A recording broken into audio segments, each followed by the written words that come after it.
you pay. There are a lot of fees, commitment you need to pay before you can extract. Is this arrangement and the IFRS?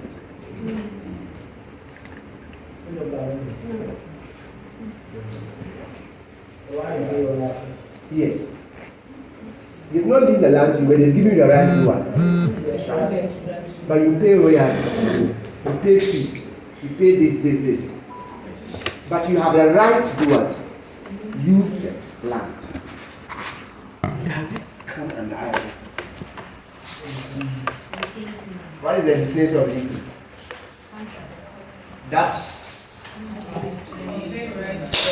to use an asset in a constitution. So what can we say? Can we say this arrangement is under IFRS? Why no? Is there no an asset? The land is not an asset. Don't you have the right to use the land? For what? The payment of the royalties. You have to sign a contract. So in substance, are you leasing the land? You are looking at the substance of the transaction. No. I don't think so, because I think that the royalties you are paying is as a result of the revenues you are extracting from them. So is it that the payment is based on the kind of royalty you are extracting? Yes. So you set on it. Mostly. This will be an example. Let's read around it. Assume you find yourself. So the money is petroleum. You pay, yes. You pay royalties. So what if some of the payments are not variable? You know, what if some of the payments are fixed? For the rent payment, I know that it will be fixed. It will be Because fixed. it's based on the square. Exactly. So maybe the royalty payment might be variable lease payment, might not be variable lease payment because if it does not depend on rates and what, it depends on usage. So can this arrangement have a substance in the form of lease? Say the whole thing again. Hey, Something we are learning. Yes, say it again. I'm asking a question about leases. We have done leases, right? Last one that wasn't here. Then you have a situation where your company has gone to have the right to extract minerals, where the right will last for 5 years. But in the interim, you pay rental, maybe you are paying rentals, you pay royalties, you pay other commitments to the what? The chiefs, whatever. So in this arrangement, it's not a lease. You have to have the right to extract. Can we say this arrangement falls under IFRS or not? I think yes, but we'll read around it. Because the economic benefits will be flowing to you. And you have the right to use the asset. You have the right to use the assets. Can Assets. the payment qualify as lease payment? Per what we know. They say fixed payment. Operating cannot come. So the payment, can we classify the payment as lease payment? If yes, there is a lease. If the payment does not qualify as lease payment, but the payment is based on usage for extraction, then we can also say that that's a lease payment. That one you expenses when you pay. Huh? And you pay it. Is it similar to what came to the head? It's nice, okay. The rent will go for it's lease. Can you see that that arrangement can be a lease?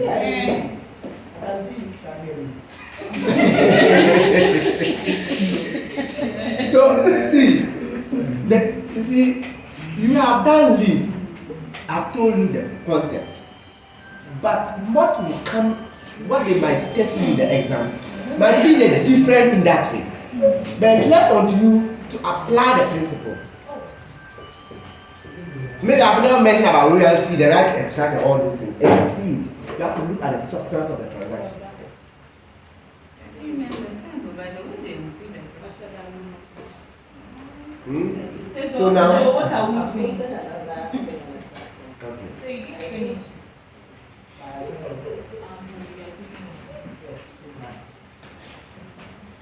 It's in the notes that you gave us. I didn't understand how they treated the advance for the first year.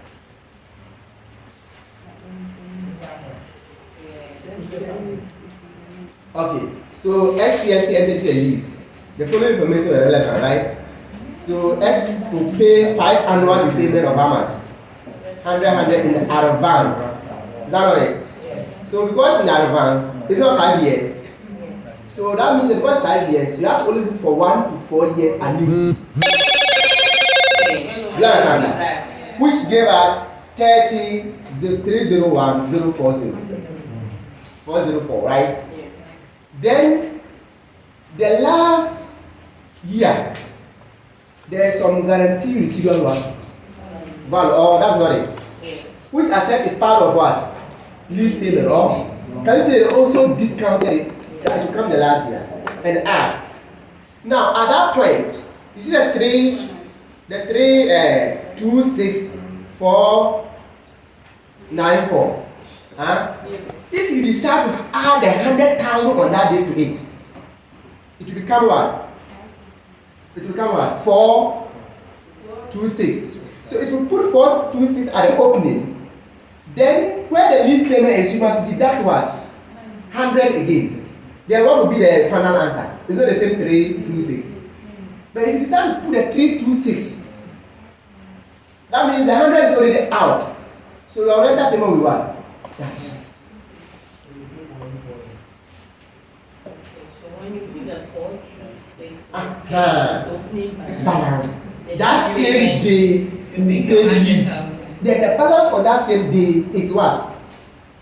The 326. But if you bring the 326, it means the 100,000 has been paid. So you don't need to bring another rental one payment.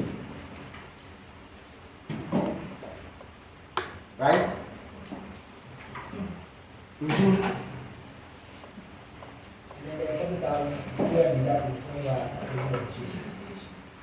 So if I also calculate depreciation, what happened?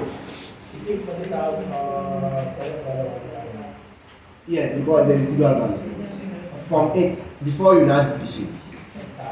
Is it? 40,000. Yes, before you depreciate. Unless of course there is an option to extend. And if that option is extended or exercised, there will not be residual value. We've done something like that. No, we did it, we saw it. It's like the thing that you have done, some of you are just looking at me as if I've not done it. Madam Patient, it's like I'm talking about something you have not even have any idea about it. I'm talking about rocket science. Well. Okay, I was saying treating like I said treat what again? the The lessee will pay a guaranteed residual value. It's not part of this payment, which you need to discount the present value and add as part of this payment. Remember that this payment is fixed or into bracket in substance what? Fixed payment. 1, 2, variable lease payment that depends on rate and index. 3, an option to extend the lease period where the lessee is reasonably certain to exercise the option, or an option to terminate the lease period where the lessee is reasonably certain not to exercise the option, and guarantee residual value where the lessee, so guarantee residual value becomes a lessee's what? Payment, or where there's an exercise price at the end of the lease term where the lessee will buy the asset at that purchase price, and the lessee is reasonably certain that you exercise the option to do what? Buy. These are all lease payment. What of the penalty? Penalty to terminate the lease when the lessee is reasonably certain to what? Terminate the lease. We said this. You remember at your level you need to discuss. When you can remember you are writing these points, you are getting the text. They have to pass us to me. I'm tired. I'll talk to them now. I'm tired. You'll be right. You'll be all right. Just Advice. keep on practicing And advice. and advising. So, there is revision in the years, and the lessee has the option to buy the assets after the lease period, and then you have to discount. or like you are looking for the depreciation, what number of lease term will you use? Like the lifetime, the useful life of the assets, or the lease term. Now the still has the option to buy the asset, and it's certain that you buy the asset. But he has not exercised the option yet.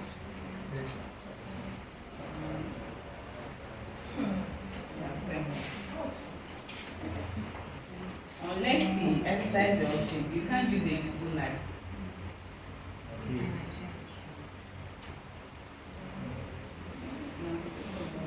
Okay. IFRS 9. We had an agreement that when I come today, somebody will say what? Recap. James said he will So I do was the thinking recap. also let the person with And the full support. What are the standards? IFRS 9. I wasn't.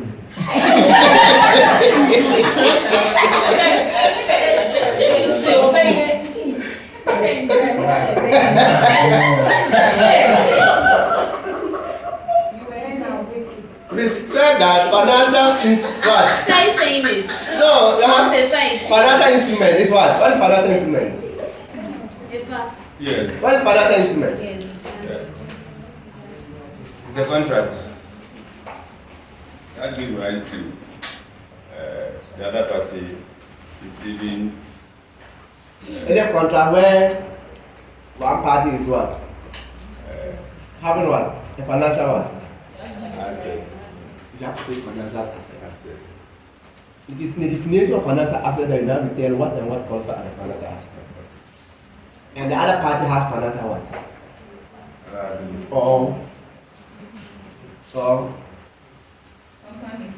Or either has a liability or what? Obligation to settle. Equity instrument. Either you pay with cash or you pay based on share price. He has a liability, so a financial liability. That's why we are not saying that if you pay with your equity shares, but the exact number of equity shares is not known. The exact number of equity shares you are going to issue to pay will be based on the future share price. So if they ask you how many shares are you going to issue to pay, will you know? No. Can you see the payment, the number of shares, the exact number of shares is based on the share price?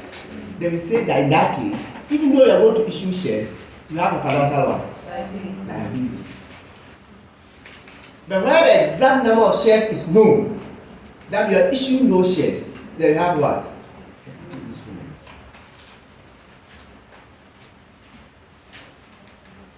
And we look at the examples of financial asset and example of financial liability. An equity instrument is the residual what? Amount. That is total asset minus total what? That is the definition of equity in the conceptual framework. So you define it again. Total asset minus total liability. I just said. Total asset minus total liability equals equity.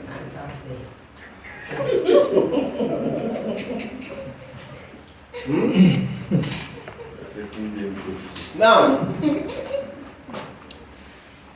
I move on to say that either you have a financial asset or you have a financial one. So in the essence, This equity thing that you said, when you are being share based and then the counterparty has the option, then you know it becomes a compound. compound issue. When you want to start, how do you start it? You find the cost of the transaction. If the counterparty has, what is the total amount? The total amount, it will be based on what? The mandate price or what? They will give information to determine the total amount of everything. Out of it, we have a question on that.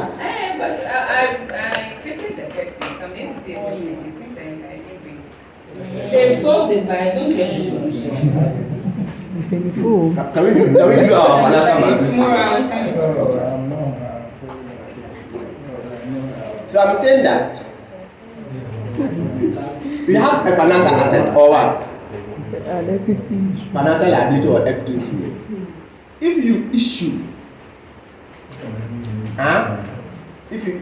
an equity instrument, are you not supposed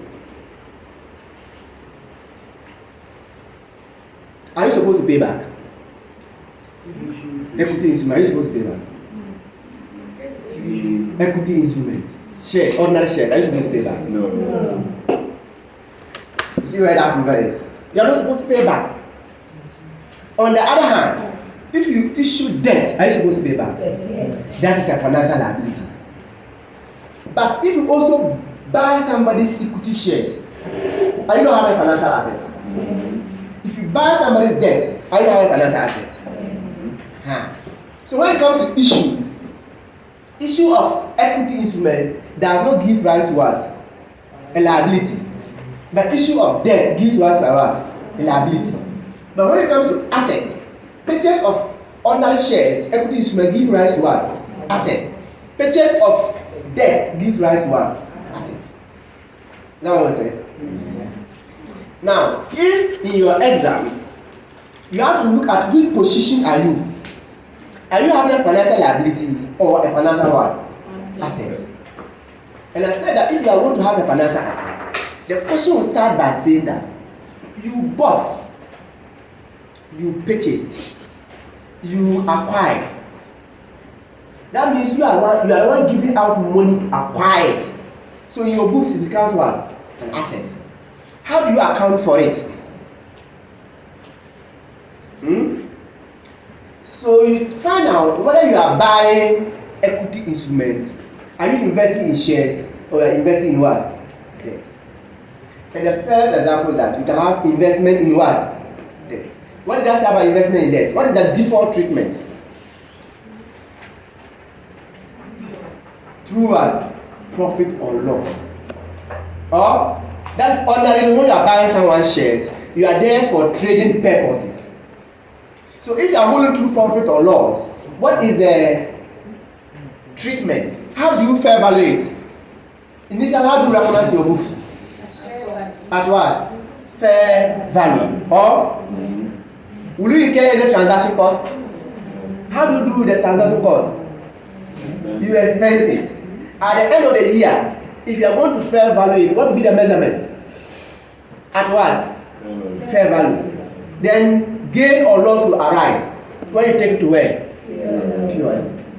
Under what circumstance that you decide not to use the default treatment, which is POL, and rather use other comprehensive income? Under what circumstance?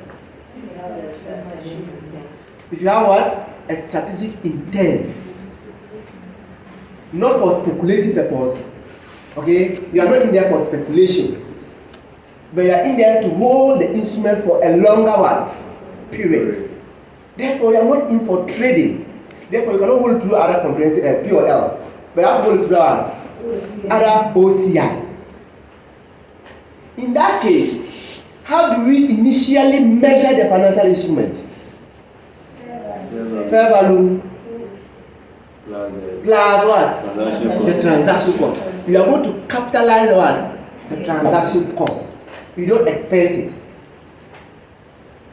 Subsequently, how do you fair value it? At what? Fair value. Gain and loss goes where? Where do you take the gain and loss to? Sorry, the gain and loss goes to OCR, right? Now, if subsequently you dispose of the shares, can we transfer the gain and loss to POL, or we can leave it to be in the POL? You transfer it. Or you can also do what? Leave it. You see, it's so essential like that. When you are putting in OCI, if subsequently the shares has been what? Disposed of, you are supposed to transfer that gain from other comprehensive income to what? Or you have an option to leave it there.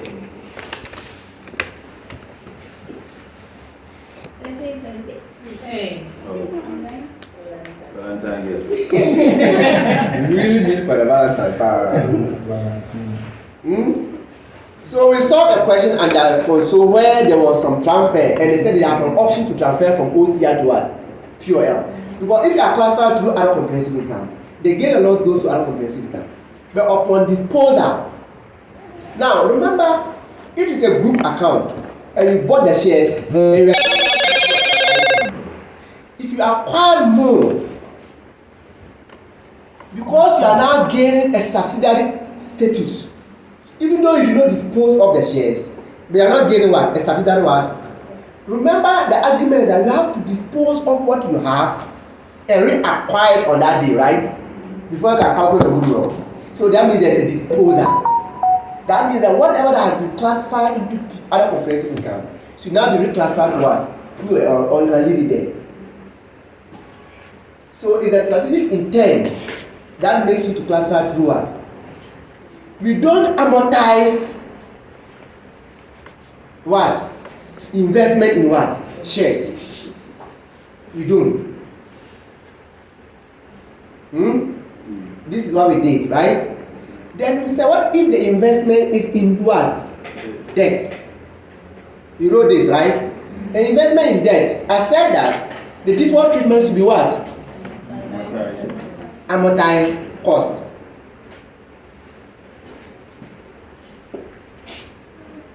Default treatment is what? Amortized cost. Unless, if the question is silent, it means you have to use what? Amortized cost, right? But there are two conditions that you must meet before you use what? Amortized cost. Silence means that the condition has been what? What are the conditions? Business model test, which is holding their bill to the what? Or what? Contractual cash flow test, which is solely payment of what? Principal and interest. Who was not here? Me. You were. You see, you were not here. I agree with you. But you were here saying that you recap for me, James. You said you're going to recap for me, and I'm recapping.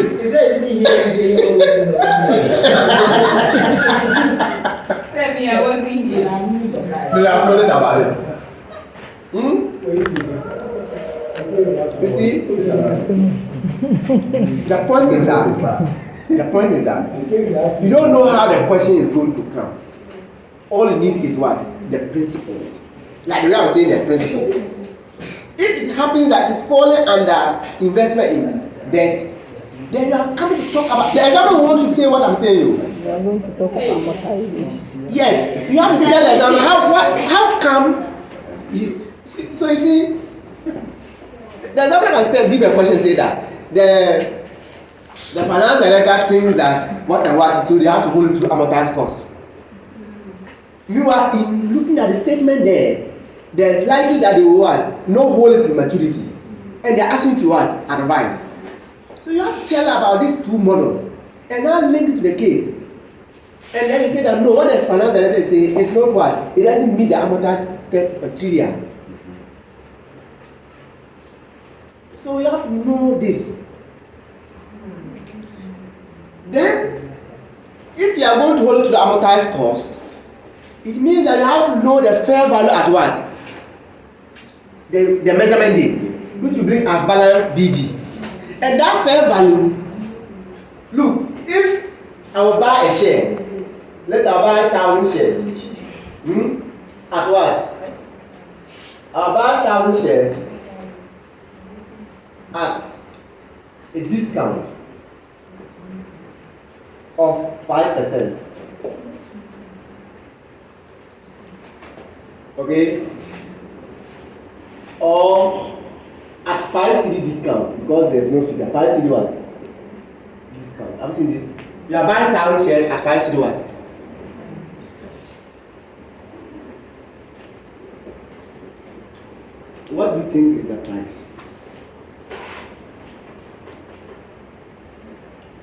1,000 and what? Yes. So we are buying 1,000 shares.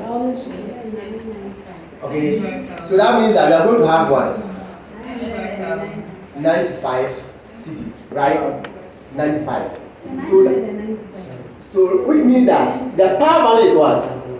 100. Okay. So 1,000 times 100 is equal to what? 100 what?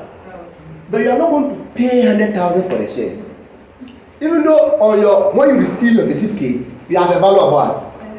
But you paid how much?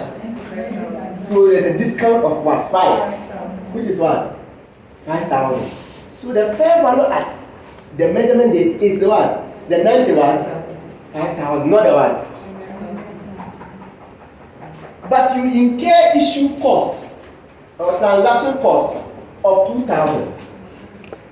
What are you supposed to do with the transaction cost? You capitalize because it's amortized. It's what? Amortized. So initial recognition for the amortized of investment in debt is that it is measured at fair value plus what? Do you understand that? Now,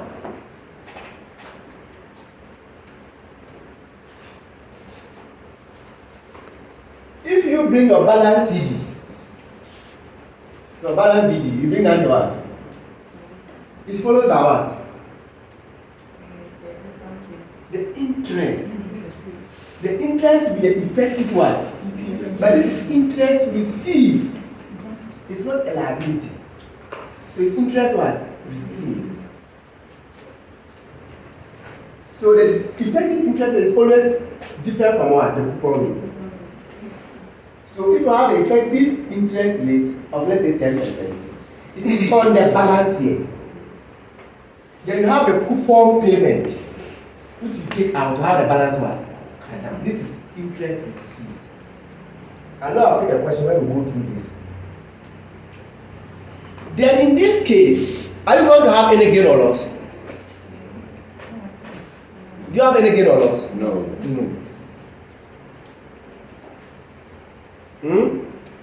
So initial measurement is at fair value. Subsequent measurement is at what? Did I reach when I was in this place? Last week? Yes. Did I get here? Yeah. So you have note on amortized cost up to this place, right? Yes. But we do not go to other comprehensive what? Income. So you have to use amortized cost where you have to capitalize transaction cost and use amortized cost subsequently. But a situation where you did not meet the business model test and the contractual cash flow test, can you use the amortized cost? So you have to use what? Either POL or what? Other comprehensive income.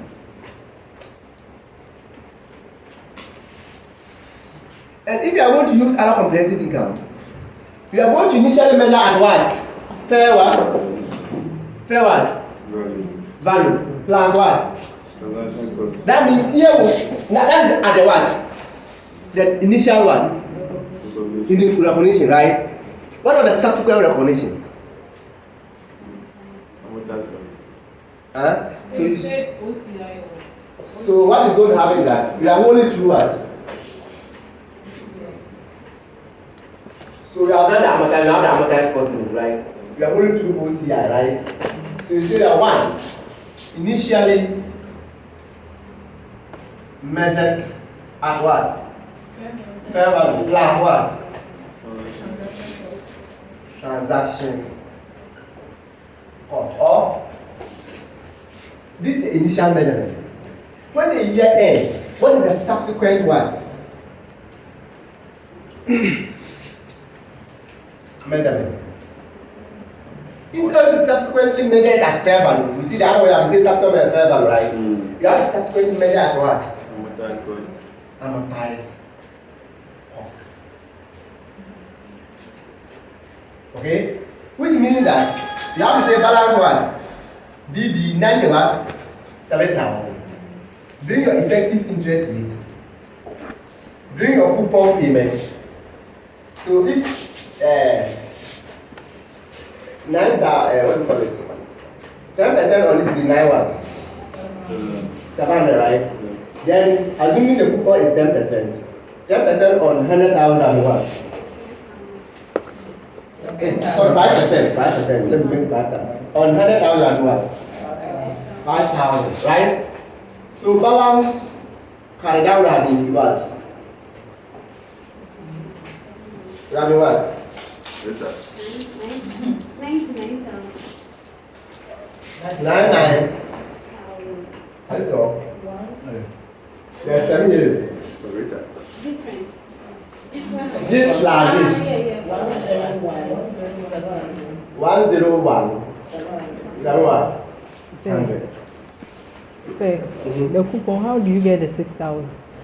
It's 5,000. Sorry, 5,000. No, I'm just, we resolve the question. The last time we wrote well, the one that happened. Now, It came from somewhere. now, do you know this is amortized cost? Is it different from the amortized cost in the other one? Now, what we are saying is that this is other comprehensive income, right? They will now give you the fair value of what? Of this instrument. They will say that at the end of the year, the fair value instead of this is 1021. 102,000. How much fair value is given? When you amortize, you have what? The difference between this and this is what? 300. Is it gain or loss? It's a gain. That's what we say that this is other comprehensive one. That means that there's additional line you have to add, but it's still amortized cost.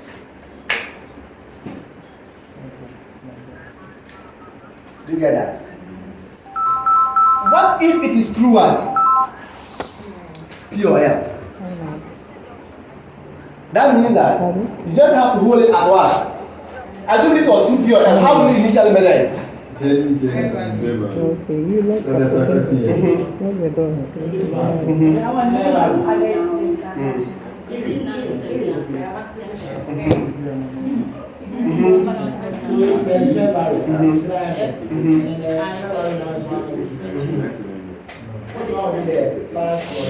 So the balance go down. Huh? I told you I'll bring a question on that. If you decide to bring balance go down of 102 right? Make sure that the interest rate, which is 10% here, is going to be based on what? 107. We like the 107. Or you can just decide to bring 107 here and continue. Which I will tell you in both how to treat both cookies, right? But just give me an illustration now. Or through POL, right? That's the last one. We are going to initially measure at what? Fair value. Fair value. So what will be the fair value in this case? Through POL. 95. 91. 5. What will you do to the 2,000? Your expenses. You expense. Now at the end of the year, the fair value is now this. What do you think will happen? Take the gain to. There's difference between 95, you know, gain. Yeah. The gain goes where? POL. POL.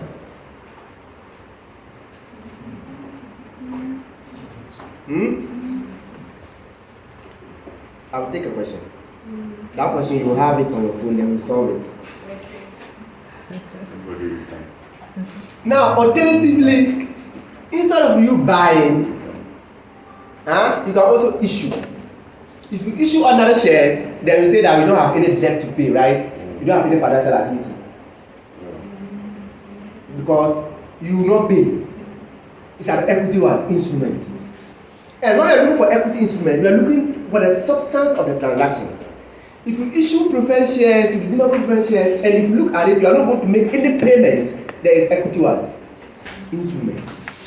But if you issue debt, what happens? You have to use what? Amortized cost. The default treatment is what? Amortized cost. Where you are going to initially measure at what? Fair value. What happened to transaction cost? Less. You do what? You less. Because it's what? Liability. So if this was a liability, what do you think would have been here? What do you think would have been here? 0. No, the fair value is what? 95. 5. It's not 95. Less transaction cost, which is how much? 2,000. So here have been 90 what? 3. 3. Because the liability. If it was an asset, you add. So you have 93 here. You have the effective interest rate on it, but this will not be interest payment. Then you have the coupon payment, and you have the balance what? Carried out. Here again, there is no gain or what? Loss. But just that, interest payment is based on what? Effective interest rate. That's the meaning of what? Amortized cost for a liability. Or good. Alternatively, I don't see why you go and buy a debt and you want to treat it through POL. But however, if you think that it will create accounting mismatch, then we can hold it through what? POL. Can I buy a debt? It's financial asset. So if you issue, okay, so you treat it through POL. In that case, you would have measured advantage what? 5 and take this one to where? POL, right? Okay. Subsequent gain or loss goes where? Yeah. POL. So the approach I have adapted, you realize that under financial assets, you have 5 things to look at, right? Which is either POL, other comprehensive and Amadeus cost, or under liability you have 2. So you always got 7. But if you take your books or your note or whatever, they don't group it in that way. You see? So if they are talking of Amadeus cost, they want to bring all of them under Amadeus cost. And when you're reading, you get too confused. But you have to just know where I am. Is it financial assets? Is it share? Do you have what? What is the business model test? So what is the strategic intent? Or if it is what? Debt, what is the business model or test? So this should be understood. So let's look at another portion where you issue a debt, but you will pay. But the holder of the debt has an option that at maturity he will come forward shares. So are you the one who have the option or the holder? So either you can, so because the holder have the option, from day one, you can either issue shares to pay or you issue what? You are pay with what? Money. So we said that in this case, to you the issuer, you have what called a compound what? Instrument. Again. We've issued a debt, but the holder at redemption will either come and what? Convert it into shares. If it is in the money. Okay? If it's not in the money, you will not convert. So if it's in the money, you will convert. In the morning or in the morning? In the money. In the money. What is in the morning? Yeah, so.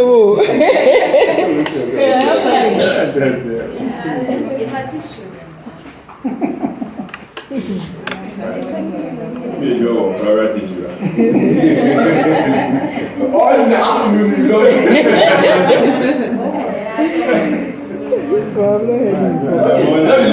let's say that I've issued some debt to you. The debt that you bought is that you bought $1,000. Okay? At 100 cedis. Meaning that you have given me 1,000 at 100 cedis. So you only gave me how much? 100 what? That means if it's for 5 years, at 5 years I won't pay you back the money. Or won't pay you back. Again, won't you also receive interest for the 5 years? But we are looking at 5 years. I'm giving you an option.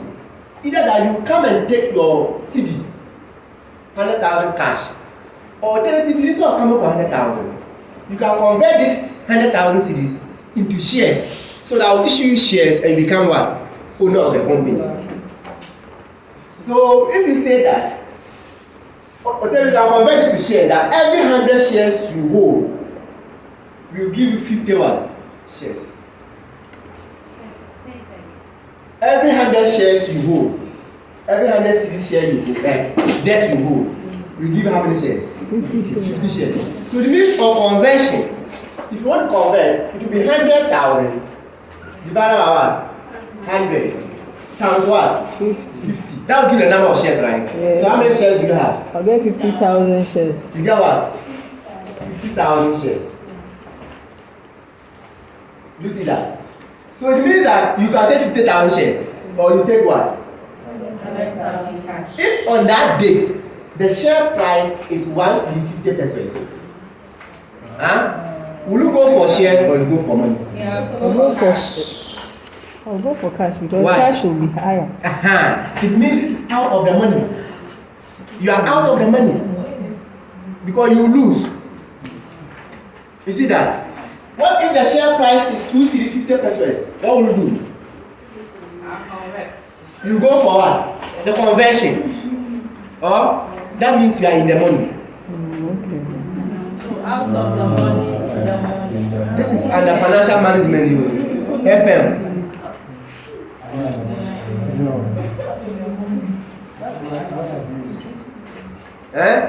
So you see, all this will only know that the issue will only know this on conversion, right?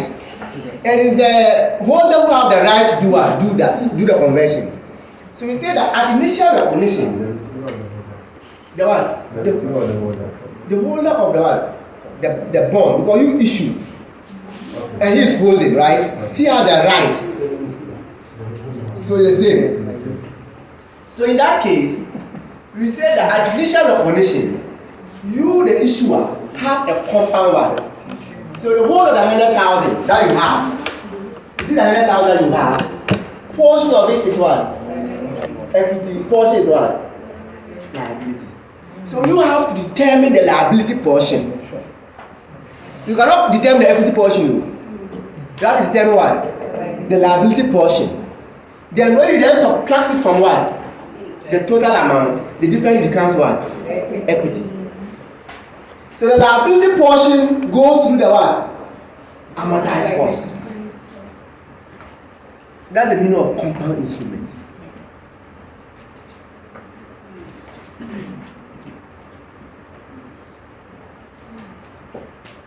Okay? We have a lot to still talk about, but I'll stop here. Let's solve questions for continue. Yes. That's what I made in Ghana. Do you understand that? We have a lot to talk about. We have to talk about what? Impairment of financial assets, financial derivatives. But let's look at what? Questions. Let's check on our past questions first, and prime question, they also check on the note.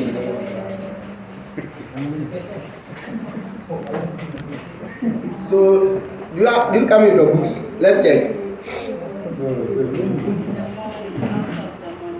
In the money.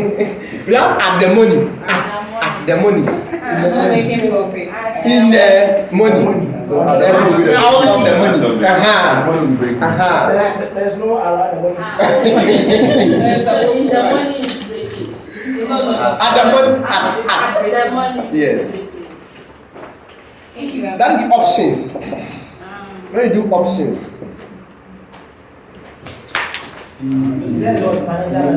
Yes.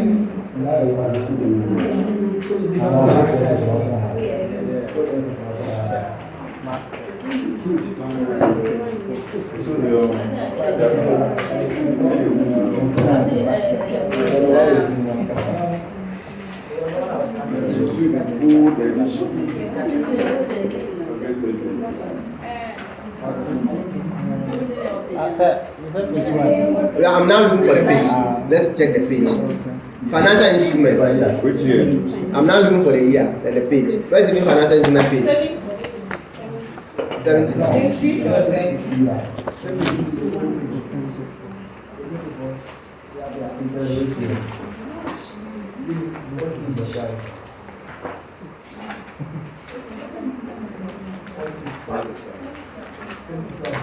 Which year? I'm now coming to 10 minutes.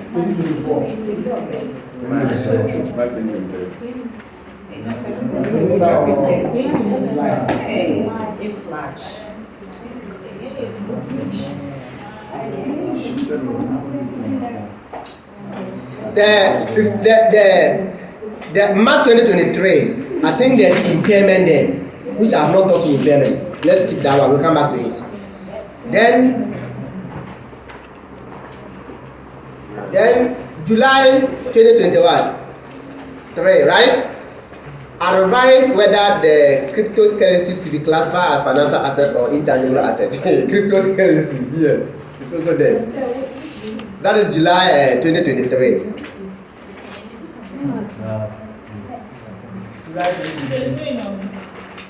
July 2023. Yeah, post it. It's on the page. It's on the page. Cryptocurrency, is it financial asset? It's not the thinking.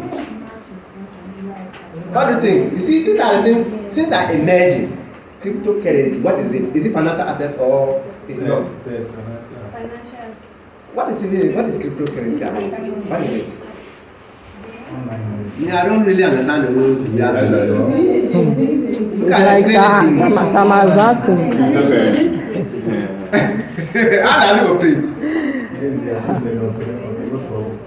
Yes. So you read the question. Let's see how you can analyze it. It's all on the page. Yeah, it's there. You don't think it. And then I'm putting that. No, what's that? So, which version? July 2023. You said it's on the page. Yes. Have been posted before. Yes. Okay. Go before. They will post it.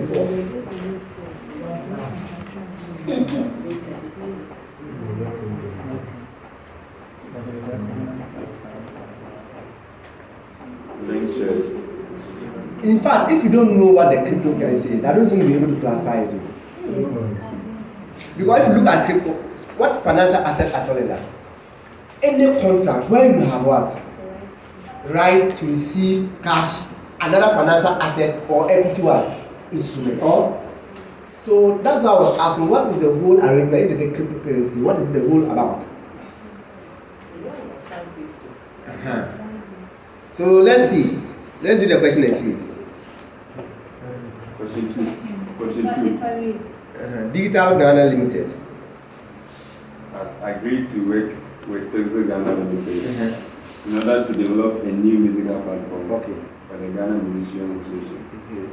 On the 23rd December 2021, the companies established a new entity called Flowbeat Limited with equal shareholdings and share in the profits. Texas Ghana Limited has contributed its own intellectual property in the form of employee entities, cryptocurrency, with a carrying amount of 6 million dollars. So they contributed that money. The cryptocurrency is 6 million. Which now has a fair value of 8 million. And an office building with a carrying amount of 12 million. With a fair value of 20 million. So what it means that they gave their experts, which they did not give the value of the expertise, right? The intellectual property, they did not give the value for it. In the form of employee, they did not give value for that one. But the cryptocurrency is 6 million. Fair value is 8 million. And building of what? 12 million. Fair value of what? 20 million.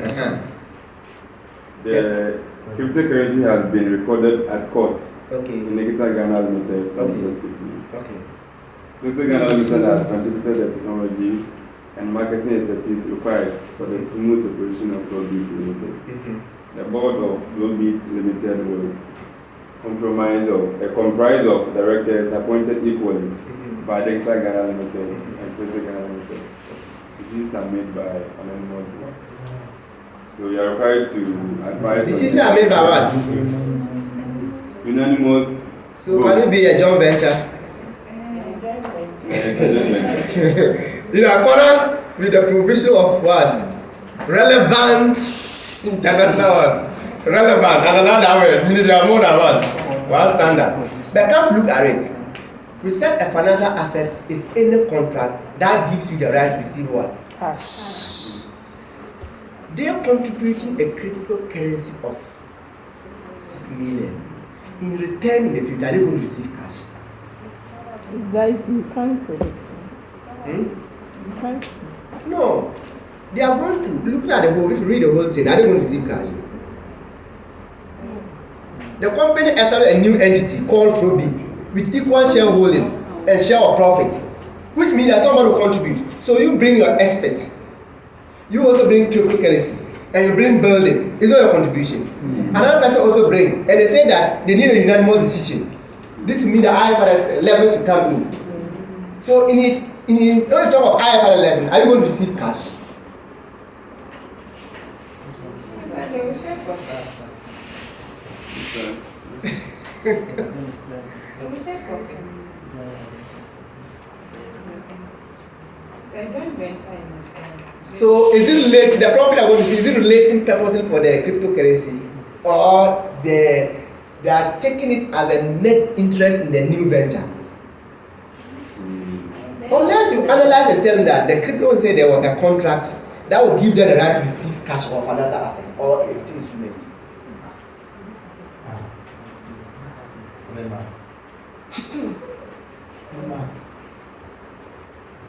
Do you understand what I'm saying? They are only looking at the cryptocurrency. So I think if we define what a financial asset is, and you link to tell us whether this is whether a financial asset or not. Is there a contract? Was there a contract? Was there any contract there?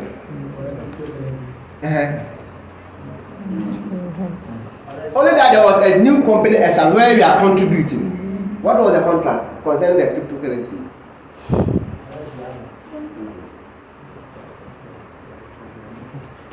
So you see, so if it's not a contract, do you have the right to receive cash, financial asset, or another equity instrument? So what do you think about it? The contract is not only written, but it can be blind to. Yes, understand.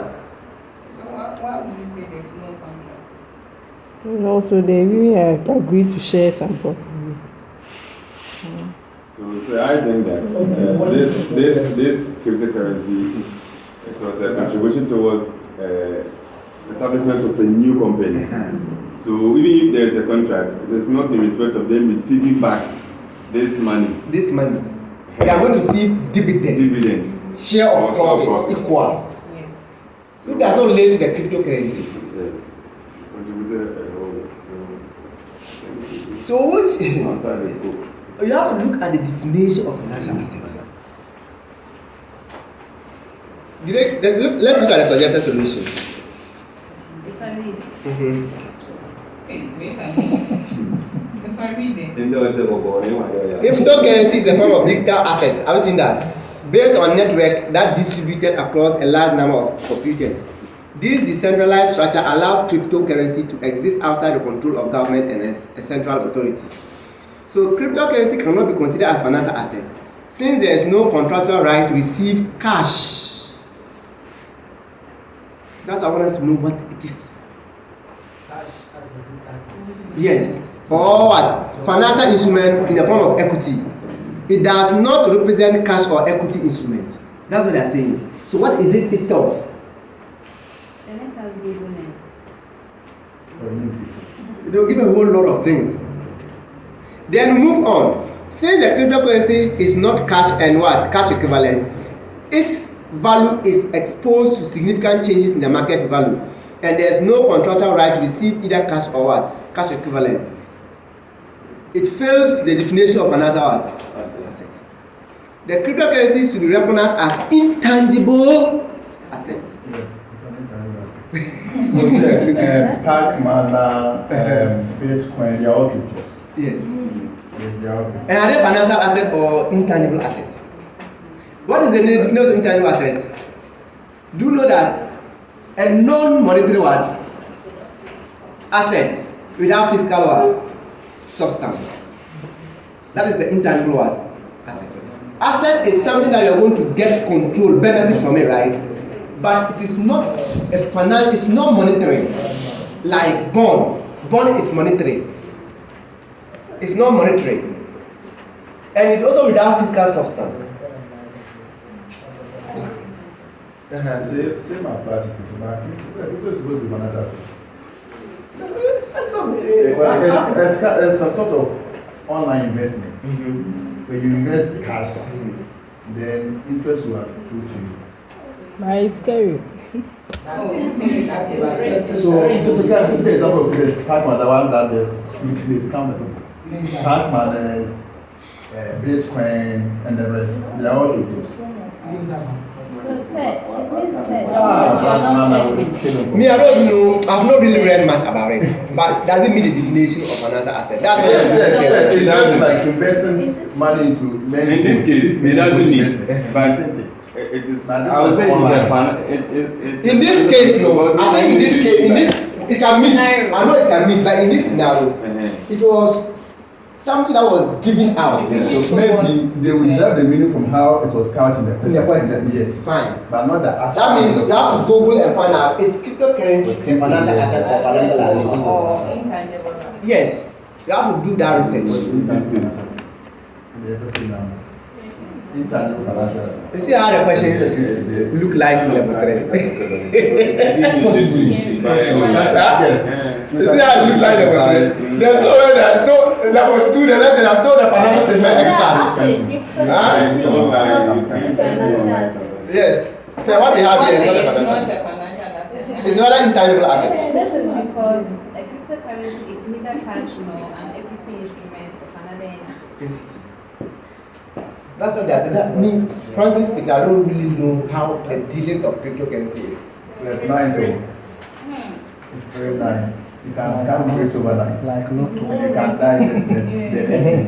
You can win, you You can can lose. also Okay. That was it. Professional investment. And I think they should be looking at a standard to cover those transactions, cryptocurrency, all those things. Yeah. So, what Rita read, we are saying that it's a financial asset or Yeah. intangible It's asset. intangible asset.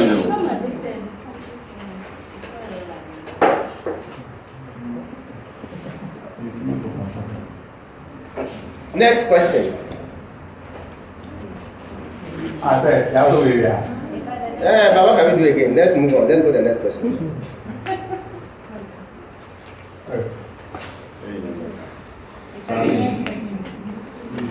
Which year? This Zoom. July 2020. Zoom something. I can't even. My phone has started busy. Says July 2020. So say those standards, 2022. is it 3 or just the New 2? one. Which one? The one we just did. It's intangible assets part. So we have to talk about intangible asset and financial what? Instrument. And you have also mentioned finance. To me, I think if you have to tell about our IFRS 11, joint ventures. And this is a joint arrangement, but this is a joint venture. Because there was a new entity set. But you see, the question was specifically on what? The question was whether the cryptocurrency is an intangible asset or what? Financial. It was limiting you. But if they say I advise them how to account for the above transaction, they have to bring all those issues.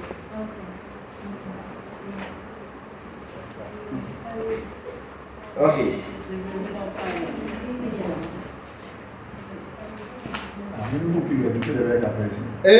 Here we don't do calculations, you match you.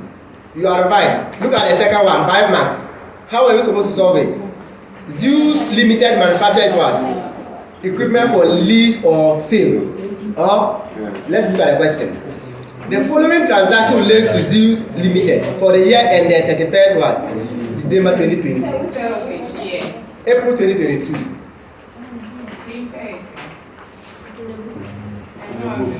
Yes, you don't have.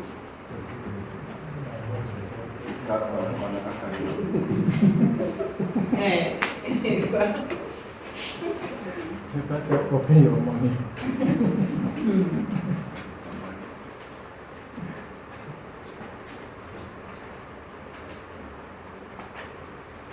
As shared. No, it has been shared already.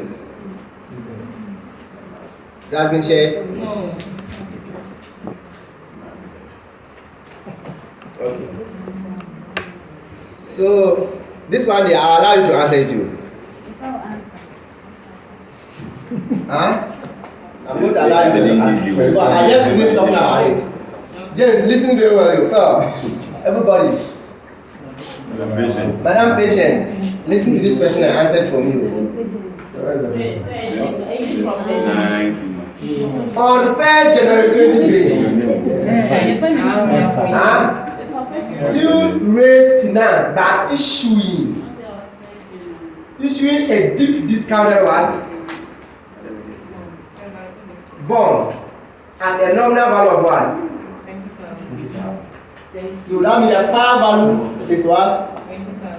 But deep discounted means that the discount is so that the coupon payment, that you're going to pay is only what? 2%, right? Yes, please. 2% off. Yes. And issue at a discount. Issue at a discount of what? 5%. 5%. So you know the fair value.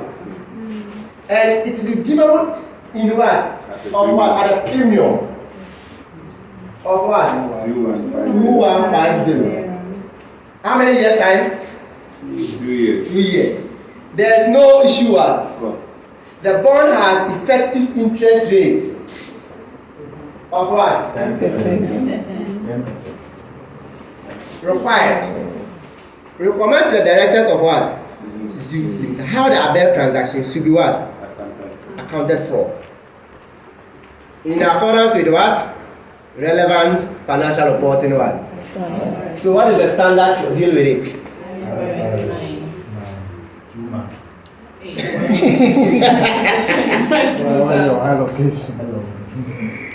Okay. So that means that what they have said here, is there a financial liability? Yes. Does it what I want to account for? Is it through what? Amortized cost, effective what? Adult comprehensive income or POL? Because the question was silent. Meaning they are going to hold the bond till maturity. And they are also going to receive their principal and what? Interest. Therefore, we have to pay an amortized cost what?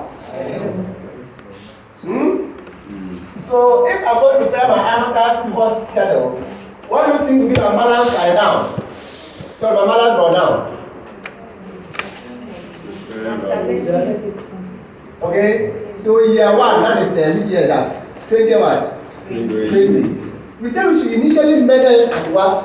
Fair value. What if there's issue cost? We do what? We less. We less. Yes. Thank God. It was any cost here. No. So we are going to issue at how much? The fair value is what? What's the fair value? 90,000. Did everybody understand why we are taking 90,000 as fair value? Because you are going to get only 95% of what? Because it was issued at a discount of 5%. Okay? So here becomes what? 19,000. Then we told that because it was issued at a discount and redeemed at premium, and because it was also deep discounted, then the effective interest rate is what? 10%. So come here and say that interest payment based on the effective rate of what? 10%, right? Here becomes 1,000 what? 900. Then you come here. Look, if it was given a zero coupon, you can still bring coupon to the value of the zero. So you see that you really don't know it. But here it was deep discounted. So the coupon payment was what? 2% on the 19 or the 20? On the 20. The 2% is always on what? The par value. Which is how much? 200. So, is it 400 or 200? 400. Then you take it out, right? Then you have balance what? CD. To be how much? Your question. Or you doesn't answer? Discount issue. That's the discount they issue. They issue at a discount.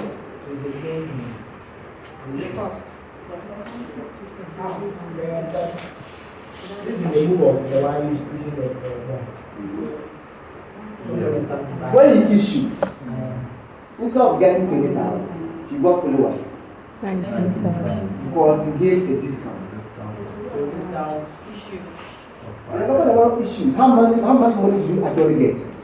So the town go to You didn't even receive it. So how will you go to work? That is why the effective interest rate is higher than the coupon payment. Exactly. You understand? You are welcome. 20,500. So here becomes what? 21. How do you treat this 2,500? Non-current liability or current liability? Current. Non-current or current? Current, we're paying next year, just 2 years. See? Which one goes to POL? 1,000. Which one will go to your... Interest payment. Which one? So that means that this will be the cash payment. Then when you come to 20 what? 21. You have 20 what? 20,500. And here becomes what? 2050. Or then yes, it becomes 400. Then you have your what? There's another one. This is yours to make this question. That is if you know. This is the two question.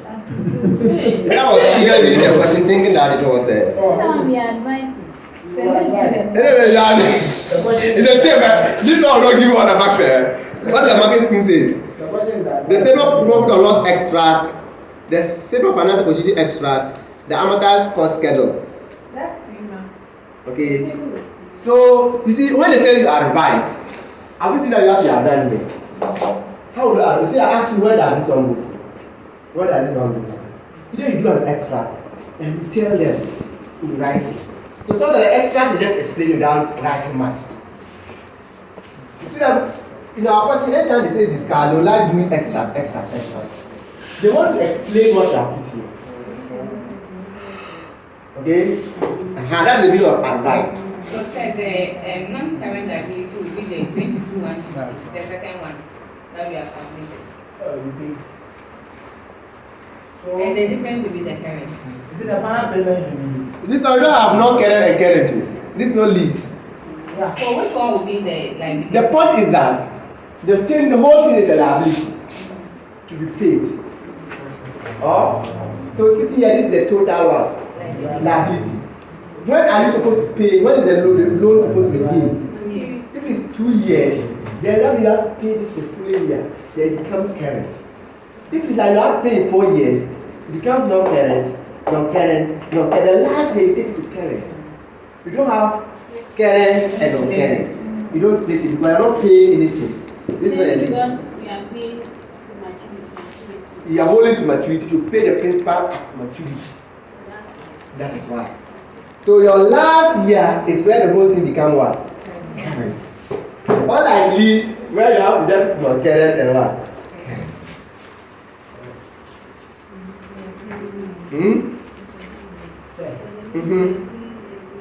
Yes, current. I'm going to be sharing also.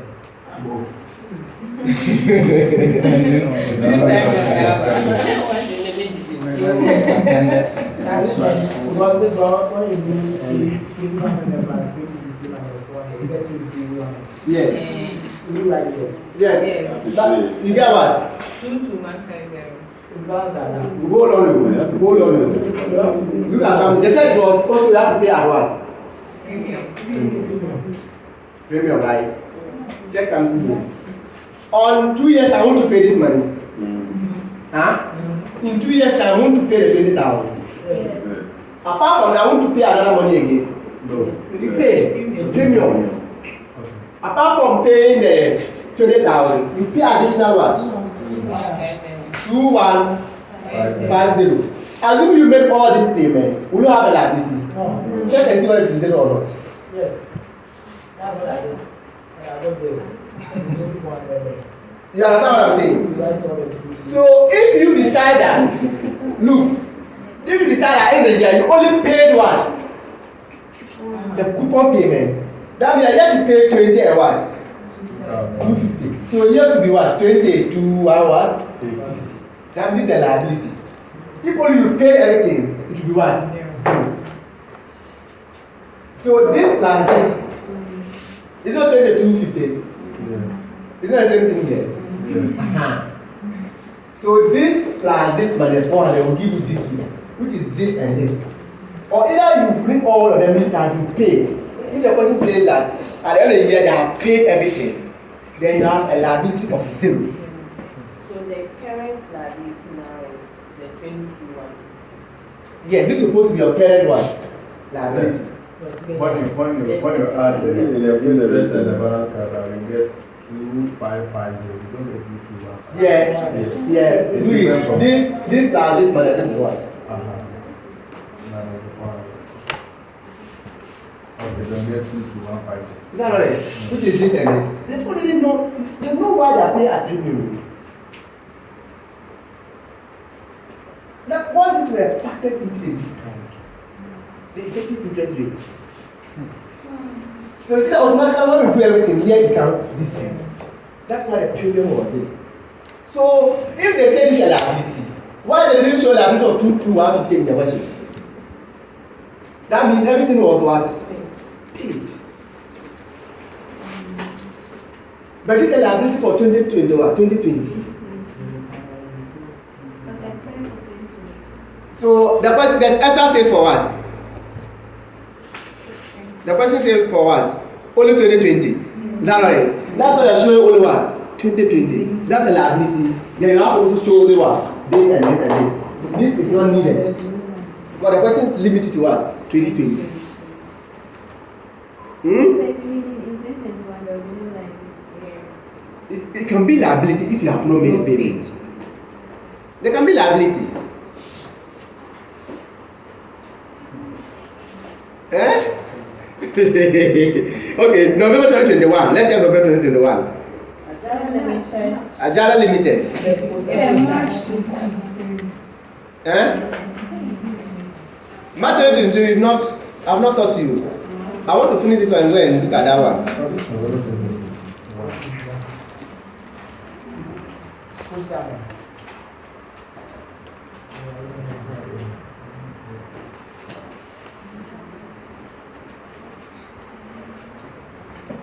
So, Ajara Limited has 2 receivables. Receivable is coming here. Okay, let's go on. That it has factored to a factoring agency, the Okay. PPP Bank, Okay. in return for immediate cash proceeds of less than the phase value of the invoices for the year ended 31st December 2020. Both receivables are due from long-standing customers who are expected to pay in full and on time. In addition, Ajara Limited has agreed to a 3-month credit period with good customers. The first receivable is for 400,000 cedis, and in return for assigning the receivable, Ajara Limited has just received from the factor 360,000 cedis. Under the terms of the factoring arrangement, this is the only money that Ajara Limited will receive regardless of when or even if the customer settles the debts. That is, the factoring arrangement is said to be without recourse. The second receivable is for 200,000 cedis, and in return for assigning the receivable, Ajara Limited has just received 140,000 cedis. Under the terms of this factoring arrangement, if the customer settles the account on time, then a further 10,000 cedis will be paid by the factoring agency, the GBB Bank, to Ajara Limited. But if the customer does not settle the account in accordance with the agreed terms, then the receivable will be reassigned back to Ajara Limited, who will then be obliged to refund to the factor the original 140,000 cedis plus a further 20,000 cedis. This factoring arrangement is said to be with recourse. Required, advise the directors of Ajara Limited on the proper accounting treatment of the monies received under the terms of the restructuring arrangement in the financial statement for the year ended 31st December 2020, in accordance with IFRS. Today that I know that examiner is not always meted. You see that because it's factoring, so they don't even know what factoring, what standard governance factoring. So that you have not even understand that. You don't even say relevant standards. So they don't even know which standard will cover it. But it's not receivable. You didn't sell goods. Was there a contract that you're going to receive cash, and now it is going bad, and you're going to do factoring? Have you seen that concept? Now, The whole concept about it is that you have debt in your books, which is receivable. You go and collect the money, right? When you collect the money, what happens to the receivable? You de-recognize it. You credit the receivable and debit your what? Bank, because you have received the money. Since you have found difficult to collect the money, there is a company called a factoring company that will come on board and look at the receivable. They will give you the money. They will give you the money. Take. So if it is, let's say, 10,000, they can give you like 8,000. And rather go out and collect the 10,000. And maybe you still pay some fees to them. So the question is, if they give you that money and say, take, I'll go and collect your money, can we de-recognize the receivable? Or we can't de-recognize the receivable? Do you understand that? You can only de-recognize the receivable. The question is, if they go and they are not able to collect your money because the customers are stubborn, will they come back for their 8,000 or do not? You see that? So if they will come back for the 8,000, it means that it is without what? It's with recourse, right? Which means that in substance, they have given you a loan. So instead of crediting the receivable to remove the receivable, credit a liability because you will pay that money in the future. So in that case, you have a loan because it's with what? Recourse. But if the arrangement is that if they go and they don't get the money, whether they get the money or don't get the money, they cannot come back for the money they have advanced you. That means that you have what? Receive your debt, right? That means it's what? Without record, right? Therefore, you can de-recognize the what? That was all what you need to write in this question. So read the first one and check whether it is read. You see, there's not something so friendly by saying that with recourse, without record, it has even what? Further go on to what? Deepen it for you. So what I explained is that in the first scenario, you see that it's without what? You cannot de-recognize the what? The liability. Without recourse, right? It's without recourse. Meaning you can what? De-recognize the liability. But the second one too, you cannot what? In substance, it's a loan. So let's look at the approach. What did they say? According to accounting for factory arrangement depends on whether there have been sales of what? The receivable or the arrangement is financing one, which receivable used as what? A collateral. Do they give you the money and you come back, the receivable is used as a collateral and you took the money because you need money now. So it's a loan. So this is determined by using the substance of the transaction as to whether the reward or risk associated with the debtors, which is bad debt, is transferred to the factor or retained by what? The entity. If the risk is transferred to the factor, then you have what? Receive your money. If you have not retained the risk, you have not received the money. Now, the testing principle at stake with due recognition or otherwise of the receivable is whether under the factory arrangement, the risk and reward of ownership pass to the what? The trading company, that is Ajara, or in accordance with IFRS 9. The principal risk with regards to the receivable, there's just writing plenty. Where did I start with the other one?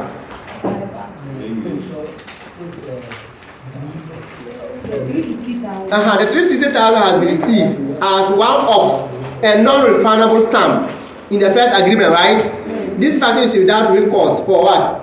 Bad debt. The risk of bad debt had clearly been passed to Ajara, right? From Ajara to the factory agency. That is GCB Bank, right? So accordingly, Ajara should de-recognize the what? The receivable. In the second instances, they did not pass the risk.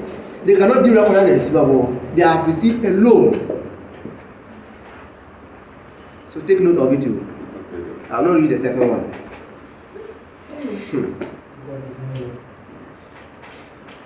Let's go to November 2020.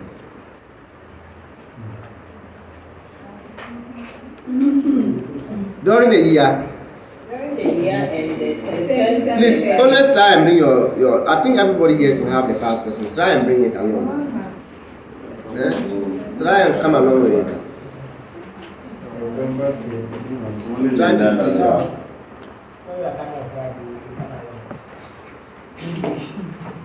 You can leave it here. You are that way. This is I was shaking about it. You and Linda. So, During the year ended 31st December 2018, Pachi Limited invested in a convertible bond on its issue date. The bond matures 4 years after the issue date, and at that date, the bond can be converted into ordinary shares of the investee or repaid at par. The entity's plan for the bond is to hold it until it matures and collect the cash flows required. Advise the directors of Pachi Limited. okay, you tell me whether. So is it financial asset? Yes. It's a financial asset, right? Yeah. I've told you in financial asset. Is it investment in debt or shares? Investment in what? Debt or investment in debt? I know, but did I mention convertible bond in financial asset? I only said that investment in debt or investment in what? Shares. Or not asset. Yeah. So investment in debt, you have amortized what? Cost, where you meet the business model test and the contractual cash flow one. If you don't meet it, you go for what? You go for what? So please, are you going to use this financial asset they have just set for 4 months, right?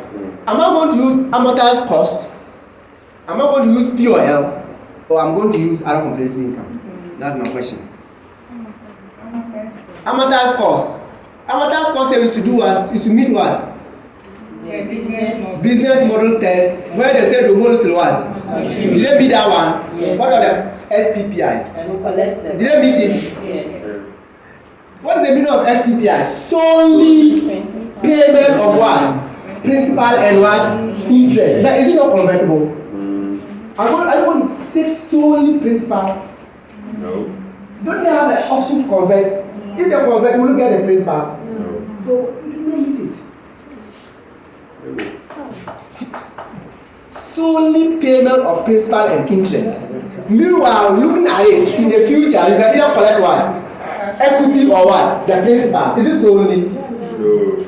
So you do not meet the second one. Yes, we do. So you cannot use amortized cost.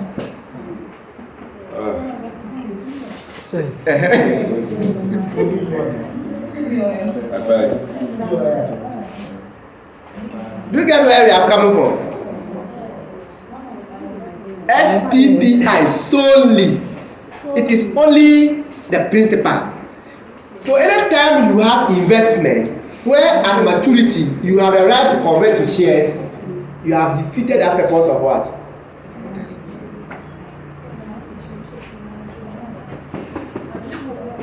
What about you are going to hold to maturity? Huh? But you will sell it along the what? This is 5 years. Your intention to hold to what? Maturity. But if you have cash flows difficulties in your company, will you still have financial asset when you have cash flow difficulties?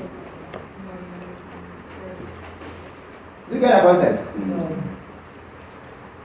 It's solely payment of principal and interest, right? And holding to maturity. I said the whole maturity. So the payment of principal, if it's a convertible bond, you have defeated you have what? Defeated the purpose. Let's look at the business model test. You've gone in for a bond where you want to go to maturity. But in case you have cash flows what? Problems. You what? Sell it even before the what? The maturity date. Can we still use amortized cost or not?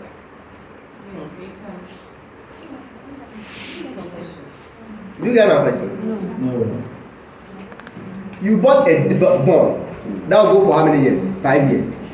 Which means that you must hold it for 5 years time or and receive your interest for 5 years. and receive your what? Principal. You agree you are going to meet all this. However, if in any of the years before the maturity, if I'm having liquidity issues, I will sell it. That means I'm not going to hold to maturity, I will sell it. If that's the case, have I meet the amortized cost test or not? No. Have you meet it or not? So you think that's any caveat? Yes, I've given you a caveat that you sell it if you have what? Liquidity one. Meaning you know what? So is it, do you meet the test or not? No. What about? You are also going to hold to maturity. But in case another company like DKM comes on board with higher interest rates, you sell it to buy that new what? Investment.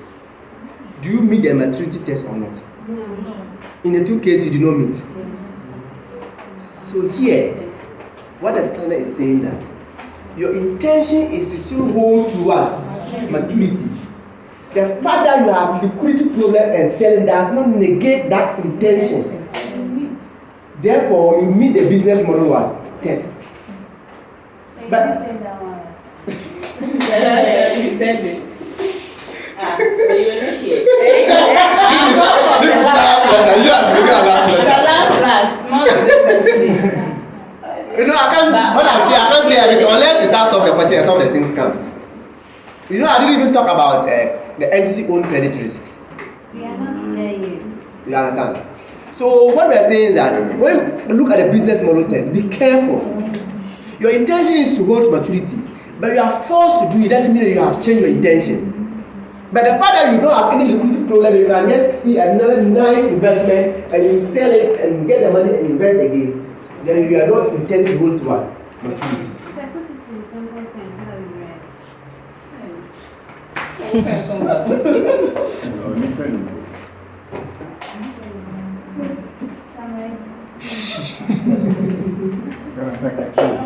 You can't see his voice. If, how am I going to put it? If the intention to hold it changes. If you get a liquidity issues and you sell, that will change. To hold it to maturity. So therefore, you see how to use amortized one first. So you see, they can bring this caveat in the question and you'll be confused. This one is not amortized cost. But the one that you sell it and then you buy a new one, that one you cannot use amortized. Yes. Yes. You are not in it, but you saw a new lucrative business you want to invest. No, he gave two scenarios. You want to write that one too? Please, if you are going to sell it before the maturity due to financial difficulties and liquidity issues, it does not negate the intention that you should have one to hold to maturity. Therefore, use amortized one first. But if you sell it before the maturity because there's available and attractive investment somewhere where you want to dispose it off and go and buy that shares or that debt, then your intention was not even right at the beginning. You know you sell it. The sale is more probable before the maturity. You can use this where the sale is more probable. Therefore, you cannot use amortized. Either you use what? POL or other comprehensive income. With the other comprehensive income, they will give the fair values, right? In this question, did they give you fair values? No. So you have to use POL. Let's see what the examiner said about this. What's the solution they said? Let's look at it. An investment in a convertible loan Continue. effectively contains two elements. Okay. A loan instrument and an equity option. Okay. The entity plans to hold the bond until it matures. Okay. So it would appear to fall into a group of assets where the entity's business model is to hold the asset to collect the interest and principal cash flows. Exactly. However, for the instrument to be held at amortized cost in this category, the terms of the instrument must give rise to cash flows that are solely payment of principal and interest on the principal outstanding. That is not the case here, as the bond can be converted into equity at the end of its life. Yes. Consequently, the bond must be measured at its fair value with changes in value being recognized in form Your error. You know see any calculation here. Right for your 4 months.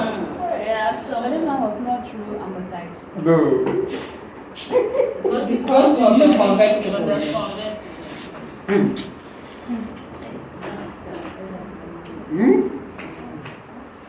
You have to get the principles. Yeah, letting it, but you say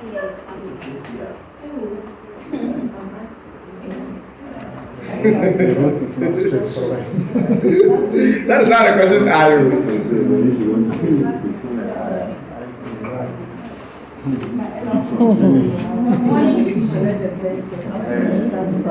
Let me talk about impairment of what? Financial assets. Then we solve the very first question. Then I'll get, if there's no time, I'll have to get a question where we look at the amortized schedule for other comprehensive income. And I have to look for a question that have compound what? Instrument with issue cost. Especially compound instrument with issue cost. The example I have not tested before. Payment of what? Financial assets.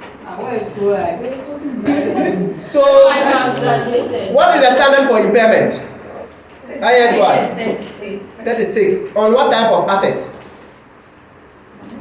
No financial assets. You understand that? Buildings, property, land, businesses are non-financial assets. Even including intangibles. But when it comes to financial asset also bear. What standard covers it? 32. No. 32 talks about what? Presentation. Time is up. Hello? Yeah. We're waiting for him. You have closed there. Okay, so what will happen is that I'll pick it up on Friday. I'm still in the classroom. So go and pick it up. Go.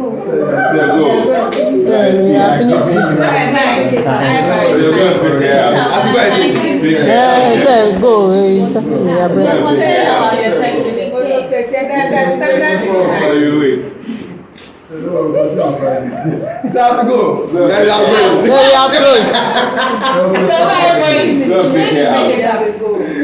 Yes, but that time.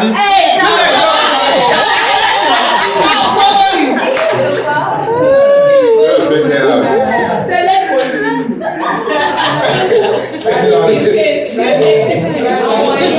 So let's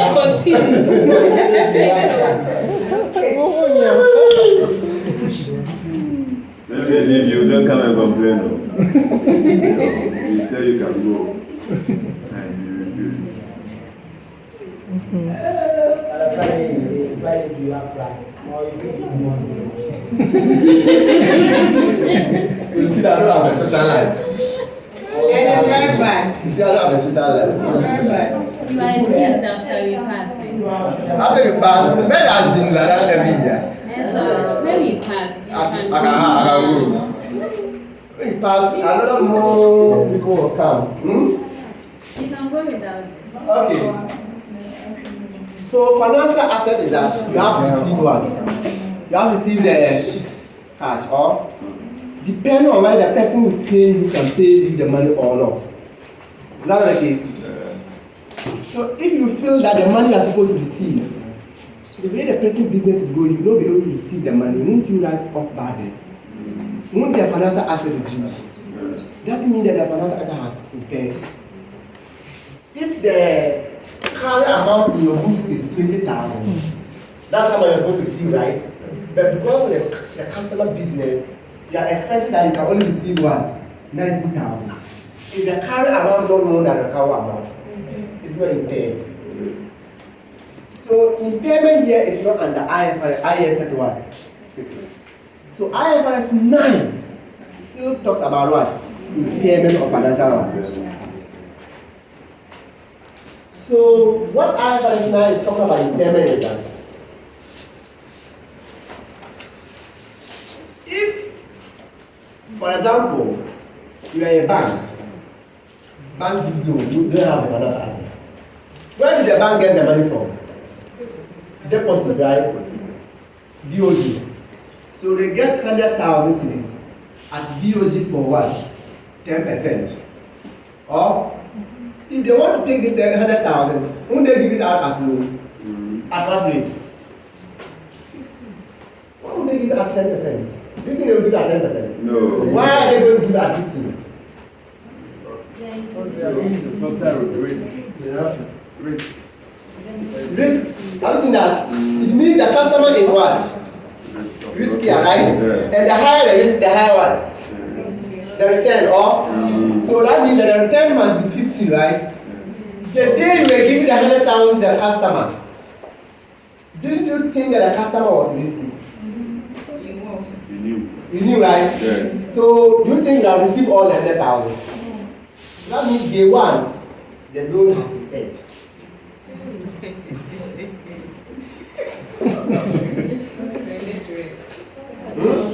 There is a risk that they will not what? Pay. Before IFRS 9, when banks give out loans, what they will do is that they will keep silent. They will not even think that it has been paid. So they will keep on what? Receiving their money. So the person starts what? Defaulting. They say, hey, my loan has been paid, right? So they were using what we call incurred credit. The credit has lost. Incurred credit what? Loss. So because you don't book impairment on day one and you are waiting for the customer to default before you what? Book impairment. It was impaired credit what? Loss. At that time, you will now be hastening to recognize maybe little what? Impairment that might not match the books. Then IFRS 9 can say that no. There was a risk in the beginning. If not, why would you even collect collateral? That means the person was riskier. So on day one, there was what? So if you go to banks right now, I don't know who works in the bank here. You know in the bank. It is the insurance company. If you go to the banks, BOG has their own what? Standards. That day one, if the loan is going to this particular one, group of people, this is how much you do recognize impairment on day one. The company themselves also built a model that market women are very troublesome. So if the market, the money is going to them, they will book maybe 5% of the loan as what impairment. If it goes to government workers, they know their money is secure. So all this model has been built in their system. So the moment they give the loan, they book an impairment. Is that what you call insurance?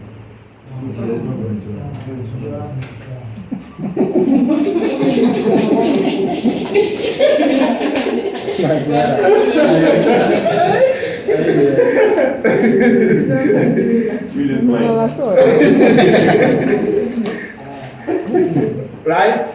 Now, in recognizing the impairment, you go through 3 stages. Stage 1.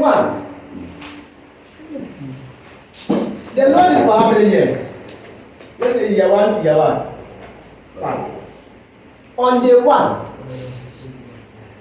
has the person defaulted? The person is having risk, right? So maybe you are rating the ability of the person to pay. Do you understand that? Looking at it, has that particular standard fallen? No. The credit rating, has it fallen? So you are just making an assumption. The person has not defaulted. The person is also in good standing, but you are just making what? An assumption. So because the person has not defaulted yet, and the credit risk have not also decreased significantly, if you are going to make the impairment, instead of making the impairment for 1 to 5 years, you only make the impairment from what? 1 to what? 12 what? Months. You only look for only the first 12 months. So we are going to look at the impairment for only what? 12 months. So if in the next 12 months you think that the person is going to default by what? 1%. Huh? You are going to book an impairment of what? 1%. Which means that if you are booking impairment, you must debit your what? POL. Or, but you cannot come and credit this asset. Because if you credit the asset, you know the value will come down. Do the interest payment will also come down. Has the person defaulted? No. So it will be like a provision in your statement. The credit will be a provision in your statement. As what? A liability. Okay? So in your liability, you have 12 months credit what? Risk. Why 12 months? Because the person have not yet what? Defaulted. His credit risk have not also decreased significantly. So you use 12 what? Months. So in case I use 12 months, it means that 1% of 100,000 is what? Is it 1,000 or 10,000? 1% to 100,000. 1,000. So it means that I will have to debit and credit what? POL, right? So my POL here is going to what? 1,000. And I have a liability. That's a credit risk. That also do 1,000, right? Yes.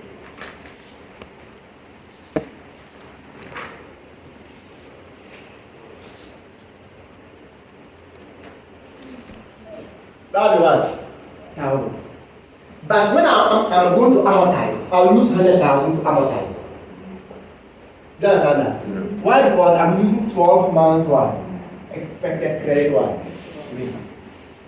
Then in year 2, again, the person risk have not also what? Decreased. Remember the words. Has the person defaulted? No. His risk has it decreased significantly? Has it increased or has it? So has it increased significantly, the risk? If it's no, then we have to now look for another 12 what? Months. Once the person risk has not increased significantly and the person has not defaulted, do it 12 months, 12 months, 12 months. Do you understand that? So in that case, what is my next 12 month expected loss? If I find out that it is now, instead of 1%, it's now 1.5%. This will give me 1,005, right? Which I've only recognized 1,000. Oh? So I come here and say, POL, what? 500, and I also put the 500 here. So I now so far how much? 1,005. You see that I'm still within 12 months. Why? Because risk have not increased significantly. The person have not what? Defaulted. By saying risk has not increased. Increase. Like the risk of paying. His risk of paying. Is it having enough money to pay you? Do you understand that? If you are looking at credit rating, if you are rated AAA, you are good position to what? Pay. If your rating is downgraded to let's say DB, your chance of paying is low. That means your risk has been what? Your grade has reduced. Therefore, your risk of paying has increased. So if there is no any significant increase in the risk, that means you are still on stage 1, which is 12 months what? Expected. Then let's now look at it again that in year 3, you see we still have 5 years to go. In year 3, the person have no what? But his risk has increased significantly. Have you seen that? In that case, has the person defaulted? So in that case, you don't have to look for the impairment for only 12 months. You have to now look for the impairment for what? The lifetime of the what? The loan. If you increase 27 years. So I look at the lifetime of what? The loan. So stage 2 now says that use lifetime expected what? Credit loss. That is if the person risk have increased significantly, even though the person have not what? That is stage 2. So let's say that since there is not increase in significant risk, the what? The impairment is now what? 5%. 5% of this is how much? 5,000, right? So far, from year 3 to year 7, or the whole life of the asset now, the impairment is 5,000, right? How much have you already recognized? 1,500. So you have to now write again to POL how much? And you have here 3 what? 500. At this stage, you are at stage what? 2. Lifetime what? Expected credit loss. Why? Because the person risk has increased significantly. So I want to ask a question. For the POL, I understand the reason why from 1,000 we are debiting with the difference. Yes. But why is it that the liability to we are using The credit was 1,000. When you add 1,000, it now becomes what? 1,500? I was thinking this one. Here will now also be 3 what? 500. 500. I was thinking that this one will be in the SOP. Statement of financials. So year 1 it was 1,000. Liability pay. It has increased to 1,500. So I was thinking we will recognize 1,500. So if you add 500 to the already 1,000, how much is it? It's talking about you don't get Say like the what question you were and doing with the share base. Yes. You know that one is a asset. So asset the year end liability na year 1,500. Why would it be 500? No. Because I'm doing this debit entry, there's already a credit balance of 1,000. Balance video of what? 1,000 in the previous year. As you know, I have done T account. Wouldn't have recognized QL as what? 1,000. Wouldn't have been balance carried down? 1,000. Then I have what? Balance what? Video of what? 1,000, right? Now again, balance carried down is what? 1,000 what?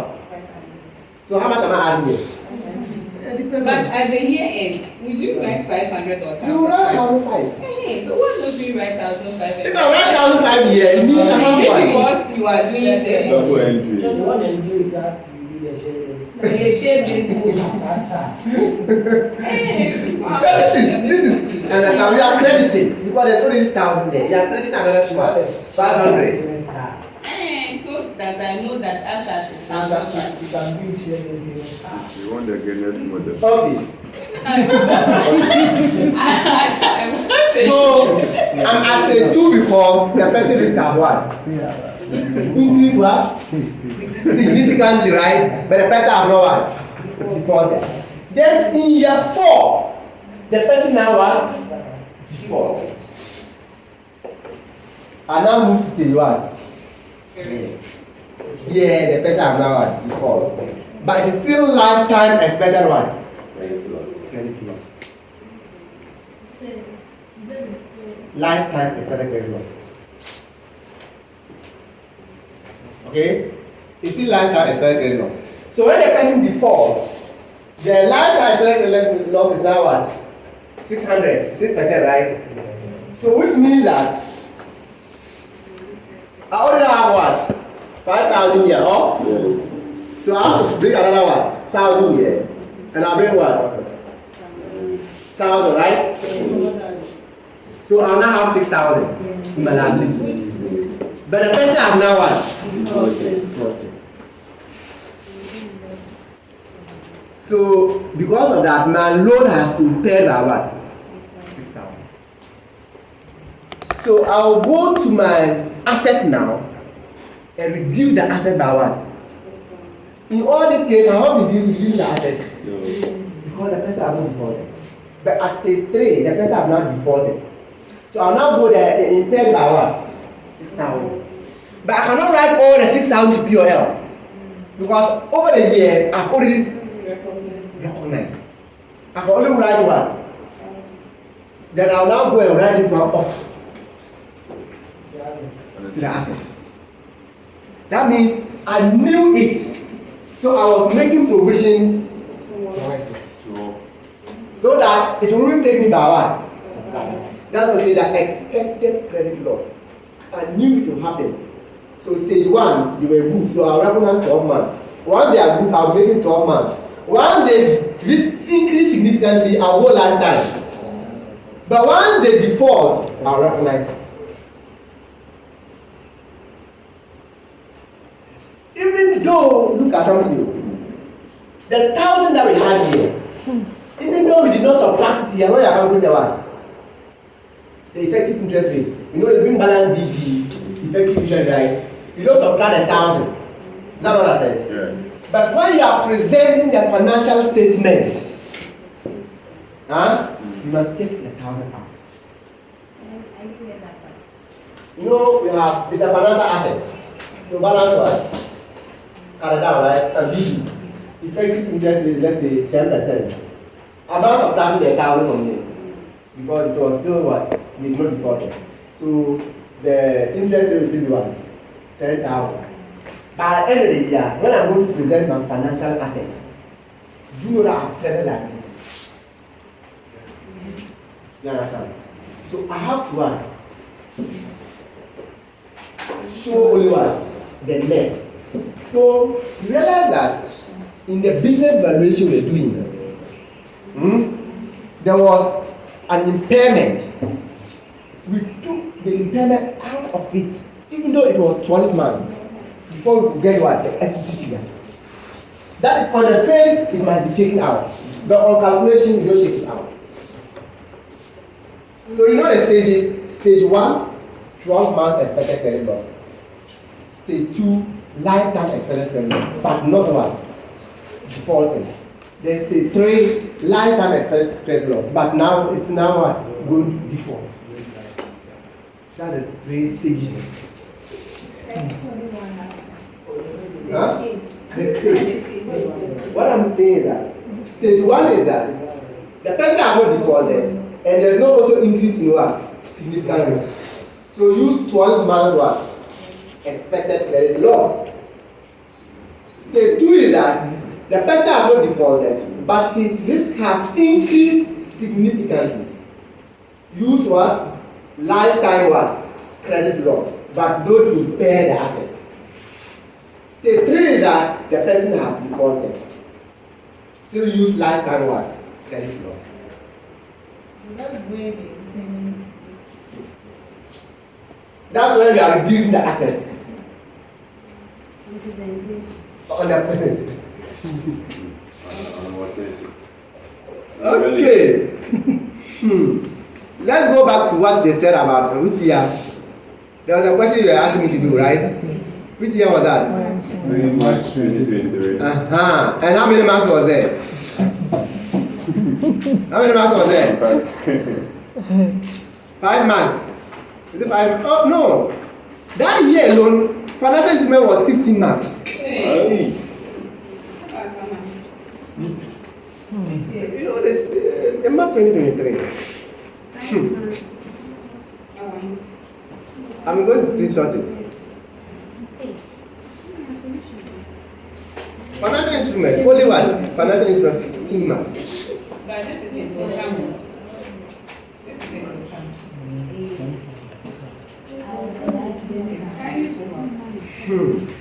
Okay. Let's read the question. On 31st December. Hold on. Yes, sir.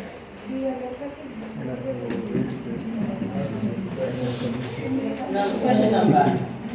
The March 28. I don't really put them in the but March 2023.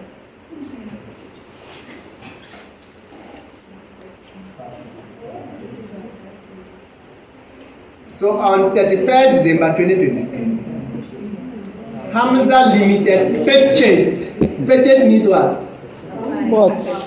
Financial asset or liability. But they purchase debt or equity. That's still assets. They purchase debt, Yes. still assets. Yes. So since they purchase debt, how many entries? How many different measurements can we use? 3. First one is what? Amortize. When they meet what? Business model test and contractual cash flow. If they don't meet it, they can go to what? or so it's a 10 million 5% what? Bond in James Limited at par. The bonds are payable in 2025, 31st December. That means how many years? So 2023 to what? 2025 or 3 years. The effective interest rate is 8%. Hamza business model is to collect the contractual cash flow, which is SPPI or solely payment of principal and what? Interest. Over what? The life of what? The asset. At 31st December 2022, is it 1 year or the same days? The same day. The bond were considered to be of low risk. 12 months credit risk. As a result of what? The 12-month expected credit loss was what? 1,000. Because it was low. 10,000, right? They have not also defaulted. So on day one, they recognize an impairment of what? Based on 12 months what? Credit risk. Stage 1 or? Yes. At 31st December 2023, a year after, right? Yes. J Limited paid the coupon interest. However, at that date, the risk associated with the bond has been to increase. Stage 1. Lifetime. But have they defaulted? Didn't they pay? So they are now at lifetime. Stage 2.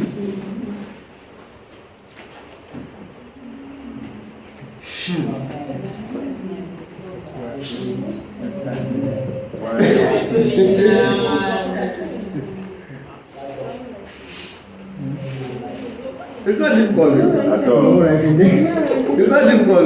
Well, very difficult.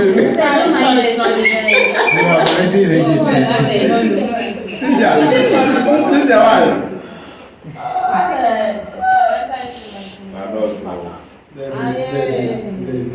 We are tired.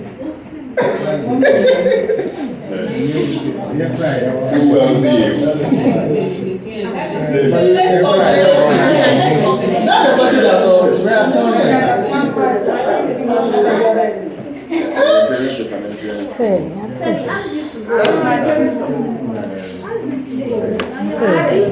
The ministry returns.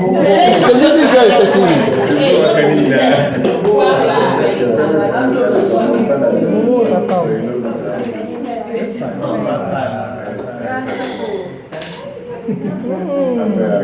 Tired from work. Which was not Friday. But you know, this question was 10 marks to it. So basically, it's all the three. Because they start from stage 1. I don't know why the second portion came. Let me read the question again. Now, the present value of the cash form for the year ended 2024 was estimated to be what? 462,963. And the probability of default is what? 3%. On 31st December 2023, it was anticipated that no further coupon payment will receive during 2021 to the end of 2025. And only portion of the nominal value of the what? Bonds. Will be paid. That means they were now defaulting.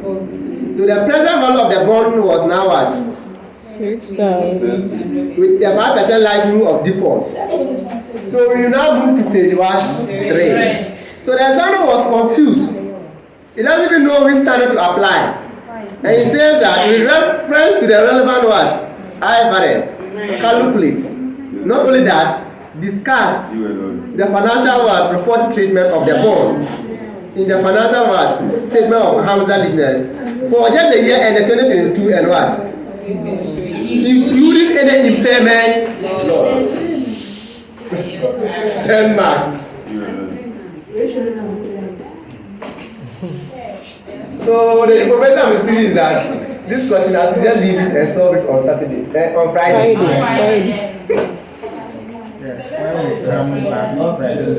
That's what you're saying. We solve it on Friday. Yeah, Friday. We will go and learn it so that by the time we can, we all contribute. So on Friday, you should tell me what stage 1 is.